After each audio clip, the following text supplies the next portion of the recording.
তিন ব্যক্তির বাড়িতে কখনো দাওয়াতে যাবেন না। এরা যদি আপনাকে হাতে পায়ে ধরেও আপনাকে দাওয়াতে যেতে বলে, আপনি কখনো তাদের দাওয়াত গ্রহণ করবেন না। যদিও নবী করিম সাল্লাল্লাহু আলাইহি ওয়াসাল্লাম বলেছেন, হাক্কুল মুসলিমি আলাল মুসলিমি সিত্তুন, একজন মুসলমানের উপরে আরেকজন মুসলমানের হক রয়েছে 6টি। তন্মধ্যে বিশ্বনবী সাল্লাল্লাহু আলাইহি ওয়াসাল্লাম অন্যতম একটি হকের কথা বলেছেন, তোমার কোনো মুসলমান ভাই যদি তোমাকে দাওয়াতে যেতে বলে, অবশ্যই তুমি তার দাওয়াত গ্রহণ করতে হবে, অন্যথায় তুমি গুনাহগার হবে। তারপরে নবী করিম সাল্লাল্লাহু আলাইহি ওয়াসাল্লাম বলেছেন, কিছু ব্যক্তি আছে এদের দাওয়াতে কখনো যাওয়া যাবে না, কিন্তু কিছু ব্যক্তি আছে এদের দাওয়াত আপনি কখনো গ্রহণ করবেন না।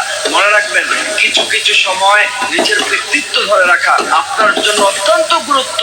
এই তিন ব্যক্তির ঘরে আপনাকে যদি পায়ে ধরেও আপনাকে দাওয়াত দেয়, আপনি কখনো তাদের দাওয়াত গ্রহণ করবেন না। প্রথম নাম্বার হচ্ছে যারা খাবার খাওয়ার পরে খোঁটা দেয়। কিছু মানুষ আছে দেখবেন, দাওয়াত দেওয়ার সময় অনেক অনুনয় বিনয় করে আপনাকে দাওয়াত দিবে, তারপরে যখন আপনি তার ঘরে খাবার খাবেন অথবা তার দাওয়াতে অংশগ্রহণ করবেন, পরবর্তীতে আপনাকে খোঁটা দিবে। এই সমস্ত যারা খোঁটা দেয়, নবী করিম সাল্লাল্লাহু আলাইহি সাল্লাম সবচাইতে বেশি তাদেরকে অপছন্দ করেছেন। সুতরাং খাবার খাওয়ানোর পরে খোঁটা যারা দেয়, তাদের দাওয়াতে কখনো অংশগ্রহণ করবেন না। এরা যদি হাতে পায়ে ধরেও আপনাকে তাদের দাওয়াতে অংশগ্রহণ করতে বলে, তারপরেও যাবেন না। সেখানে আপনার ব্যক্তিত্ব আপনি ধরে রাখবেন। আর না হলে মনে রাখবেন, যাদের খোঁটা দেওয়ার অভ্যাস আছে, এরা আজকে না হয় কালকে অবশ্যই মানুষের সমাগমের সামনে আপনাকে যেই কোনো সময় লজ্জা অথবা শরম দিয়ে দিতে পারে। দ্বিতীয় নাম্বার হচ্ছে, বিশ্বনবী সাল্লাল্লাহু আলাইহি সাল্লাম স্পষ্টভাবে হাদিস শরীফের মধ্যে নিষেধ করেছেন যে তার দাওয়াতে কখনো যেন কোনো উম্মত না যায়, মুহাম্মদ সাল্লাল্লাহু আলাইহি সাল্লামের কোনো উম্মত যেন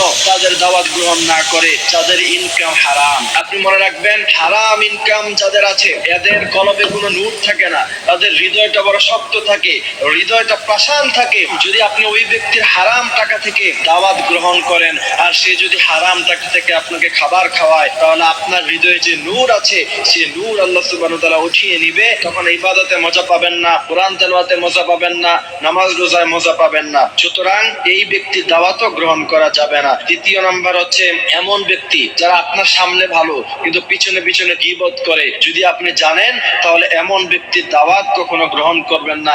এমন ব্যক্তির বাড়িতে আপনি কখনো যাবেন না। প্রিয় ভাইয়েরা আমার, আল্লাহ নবী সাল্লাল্লাহু আলাইহি সাল্লাম সব কিছু শিক্ষা দিয়েছেন। কিভাবে পার্লামেন্ট পরিচালনা করতে হবে সেটাও নবী করিম সাল্লাল্লাহু আলাইহি সাল্লাম শিখিয়েছেন। আবার কিভাবে সমাজ পরিবর্তন করতে হবে, ব্যক্তি জীবনে কিভাবে আপনি মানুষের সাথে কেমন আচরণ করবেন, কার দাওয়াতে যাবেন কার দাওয়াতে যাবেন না, বিস্তারিত আলোচনা নবী করিম সাল্লাল্লাহু আলাইহি সাল্লাম করে গিয়েছেন। আল্লাহ সুবহানাহু ওয়া তাআলা আমাদেরকে এই কথাগুলি বোঝার তৌফিক দান করুক, আমিন।